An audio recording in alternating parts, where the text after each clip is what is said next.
Hey everyone, Josh Martinez here, and welcome to the how-to video. In this how-to video, we're going to discuss the routine which I like to apply to try to find trading opportunities. So from 9 a.m. to 10 a.m., I like to use intraday control pressure with one-click Fibs. At 10 a.m. Eastern Time, I like to utilize the Daybreak Strategy, and then from 10 a.m. to 11 a.m. Eastern Time, I like to utilize the Super Scalper with one-click Fibs and or with intraday control pressure. The entire routine lasts less than 2 hours, but between 9 a.m. Eastern Time and 11 a.m. Eastern Time is when I like to use it. So when I first turn on my computer, I like to analyze the Nasdaq 100. It's the primary ticker symbol that I like to trade. It's ticker symbol NQ. Now I like to analyze the market as if I am a position trader, but then I like to trade it as if I am an intraday trader for less risk. Let me give you and kind of walk you through what I mean. So I start out with using Japanese candlesticks, and the reason why I look at the monthly time frame is because monthly time frame is equal to direction. Now the only thing which I really care about is direction. I'm not really looking for entries. I'm not looking for exits. I'm not really looking for managing risk here or position trading, but I'm going to analyze this as if I were to buy and hold or sell and hold, or as if I were to trade for months and months at a time. So monthly time equals direction. What I'm looking for is what's called U-turns. Now I like to utilize what's called Fibonacci, trend lines, and support and resistance to help me.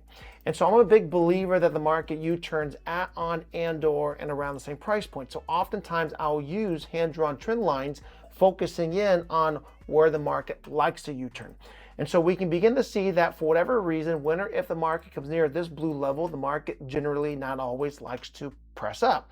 And so for me, the question is going to be, okay, well, is the market going to come down back to that blue level and then rally back up? If so, I got to take that into consideration because this is a monthly time frame. So the next few months could be bearish followed by bullish, or is this market currently going up right now to where the market could just have a continuation of a bullish rally? So a couple of things that answer that question is just, number one is what used to U-turn the market, right? So what used to push the market down is called past resistance. When or if the market comes near this blue level, the market U-turns. Well, right now, that blue level could push the market up. So last month, the market touched the blue line and pushed up. And so right now, we're on that blue line. So for me, I look at it and I say, okay, well, the market could push up. Now, where could it go to? I'm a big believer in Fibonacci, so I like to analyze the market utilizing the Fibonacci sequence. If you don't know your Fibonacci's, then this is going to look like spaghetti, right? It's going to look like, what is all this weird stuff? Somewhere on our channel, we do have some how-to videos, some foundation lessons, etc. you can watch, and then you can always email support@joshmartinez.com as well. And I'm sure the team will be very happy to accommodate with sending you some videos to the foundation lessons. But anyways, what we're looking at here is a monthly target. So we have a monthly bullish Fibonacci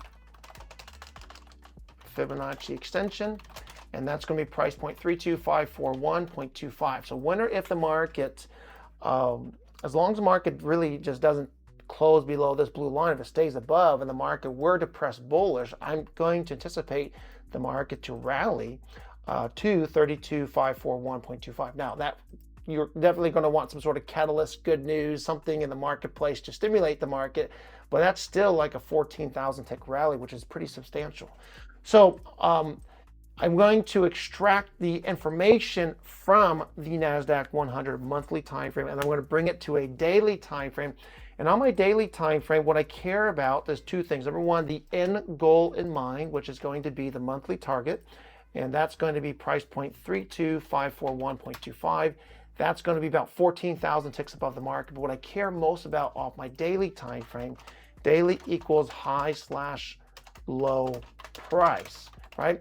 And so if the daily time frame is at a low price, and I were to get this right, then I could see multiple days of follow through. So look what happens at this low. Look how many days the market goes up. Look at this low. Look at this low. Look at this low. So what I care about is that's the end goal in mind for the monthly time frame. Are we at a level that could push the market up now, and could I get a few days of a bullish trend that I can go trade off the smaller time frame? So how do I answer that? Again, What you believe will dictate your actions will reflect your beliefs. I believe the market U-turns at, on, and around the same price point. So what I care about is focusing in on U-turns. Now, for whatever reason, you can see that this blue line monitors or shows where the market likes to fall. Now, I'm a big believer the market likes to be beautiful, which we refer to as symmetrical, right? So there's a right side of the face, there's a left side of the face. So if that's the angle that pushes the market down, oftentimes, not always, but oftentimes you can copy that angle, bring it down, and that will give you the opposite angle. So the angle that pushes the market up usually is the angle that pushes the market down. So this builds the structure to where you can see that as the market moves, it's bouncing back and forth, back and forth, back and forth, back and forth. And as long as the market stays above this blue level, I'm going to expect the market to rally. And so what is that movement valued at, and what is it worth? Well, if the market were to move from this bottom blue level to this top blue level, that's called daily resistance. Daily resistance. And this will be price point 29731.50. This is going to be about, give or take, 2,783 ticks. So what I'm looking for is this. I'm looking for the market to rally to that blue level. Now, from that blue level, the market could do a couple things. It could sell off back down. It's very possible. Or what I would prefer it to do, I would prefer it to break above, right? And then begin to wave. And then what I like to do is I like to buy indexes. So I like these low prices. And as the market begins to trend, I will look to buy these markets on the way up, where I'll buy low, find the resistance, exit, wait for the next low price, buy low, wait for resistance, exit, and just kind of play that game on the way up. But before we can even focus on that longer term push, the most recent movement would be this 2,700 tick rally from where we are now to here. Now, again, I like to analyze the markets as if I'm a position trader, swing trader, but then intraday trade it. So daily time frame still too big of a time frame because there's too much risk. But I'm going to take this target. I'm going to go to my 1 hour time frame, and on my 1 hour time frame, I'm just going to transfer the information. Right? I'm going to find the resistance that's pushing the market down, like so. There's resistance. I'm going to copy that angle. It's going to give me my support. There's my support. Very clear what the market could be doing next, right? There's no guarantees when it comes to trading, because why? There's risk involved in trading. So there's no 100% absolutes or guarantees. Everything I'm doing right now could fail. But at the end of the day, trading is about odds and putting percentages in your favor. What I want to do is I want to take the daily target, which is going to be daily resistance, and I want to carry it over here to my 1 hour time frame. And my focus is just to say, okay, well, 29731.50, the market's moving from the bottom blue level. Could it push to the top blue level? And if so, how much opportunity is there? And then from here, that tells me 2,700 or so ticks. And so how do I want to trade this? Well, this gives me everything which I want except for the Fibonacci, because what ends up happening is when the market moves, the market will move in waves. Very rarely will it move in straight lines, right? And so you can see the market's making higher highs, higher lows, higher highs, and higher lows. And so what I'm interested in is finding these low prices to buy, taking the ride up, but I want small risk. And so I'm going to put on some Fibonacci's from this bottom blue level, and from the first fractal low to first fractal high. This is going to give me my target for the week. And this is going to be price point 29447. Now, again, if you don't know your Fibonacci's, this is all spaghetti, but you're going to benefit from the end goal of mine, which is, the target. So we have the 1 hour up Fibonacci extension, which is going to be 29447.00, which is going to be about, we're going to take this, which is going to be about 1525, about 1,525 ticks above. And so what this really means is I'm going to look for the market to rally, hit that Fibonacci extension, and then retrace. And so I like to trade with what's called Fibonacci's with intraday control pressure, or intraday control pressure with Super Scalper. And so I like to do this off of the Renko charts. So let me go ahead and bring on some Renko charts. And I like to do this with 1 second time check. So I'm going to go to 1 second, Renko, and go ahead, right click. Okay, perfect. So Here I have my Renko charts. These are, I'm going to monitor this overall push, which is going to be 29447.00. Now, first thing that I like to do is number one, just acknowledge where we're at. So currently we are making higher highs and higher lows, and I'm going to look for a bullish trend to continue until 29447.00. I'm going to look for Fibonacci's with rising blue dots known as intraday control pressure. And intraday control pressure, this is what's going to help me understand when the trend is confirmed. So this blue dot followed by the blue line lets me know the buyers are currently in control, and I'm monitoring pure momentum. Now these opportunities are fantastic. So like this blue dot, from that blue dot to that high was 340 something ticks. From this blue dot to that high was 160 ticks. From this blue dot here, this was 148 ticks. So this coupled with Fibonacci's works really, really well. I like to do that between 9 a.m. Eastern time and 10 a.m. Eastern time. Then from there, I like to apply my daybreak strategy. So I go back to the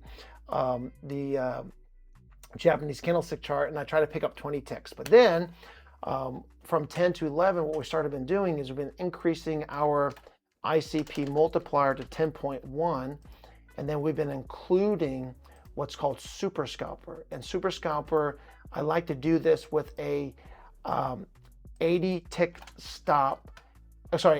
limit, 60 tick stop, and 2 bars of retracement. And so when or if the market is blue, I like to focus on buying the market on the way up, trying to pick up 80 ticks at a time. When it's red, when it's gold, I tend to stay out of the market because I'm looking for these buy trades here, right? Buy 80 ticks, buy 80 ticks. But the caution signals let me know when, our entries are lower than the previous entry, but my buy signals let me know when my entries are above my previous entry. So here are the goals, right? So this one just picked up 80 ticks. So here's what I like. I like to start out with analyzing the Nasdaq 100 monthly for direction, daily time frame for high price, low price, 1 hour time frame for zones, right? Where's the overall push, right? Trying to get that target off that 1 hour time frame, that push for the week. Then from there, I like to go to my Renko charts, which is just monitoring pure market momentum with 1 second time checks, not 1 second bars, but 1 second time checks. From there, I like to do a routine from 9 a.m. to 10 a.m. Eastern time, 1-click Fibs with intraday control pressure, where I try to buy and pick up 100 plus ticks. Then from there, 10 o'clock, I like to use the daybreak, which is about 20 ticks at a time, just 1 trade a day. And then from there, I like to use intraday control pressure with Super Scalper and try to go after my 80 plus ticks. And I like to trade until I win. Once I win, I'm done trading. And the reason why is, I've been doing this for quite a while. Winning is a habit, losing is a habit. What I used to do is I used to trade, win, and then keep trading and then give it all back and then end the day losing. What I've learned is if I can trade and if I hit my number that I'm going after, if I'm done trading, I'll lock in the win for the day and then I come back tomorrow and try to do it again.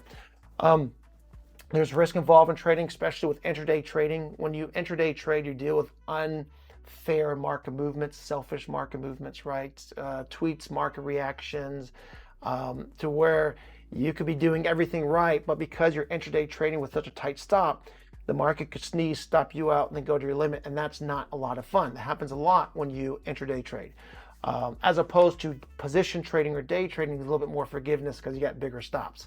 So hopefully this was helpful. You can see there is a routine here. I do like to apply this routine. It works very well for me, and I do my very best to teach other people. All right, everyone, have a great day. Oh, by the way, there is risk involved when it comes to trading. You should never invest money you cannot afford to lose. Always keep risk management in mind.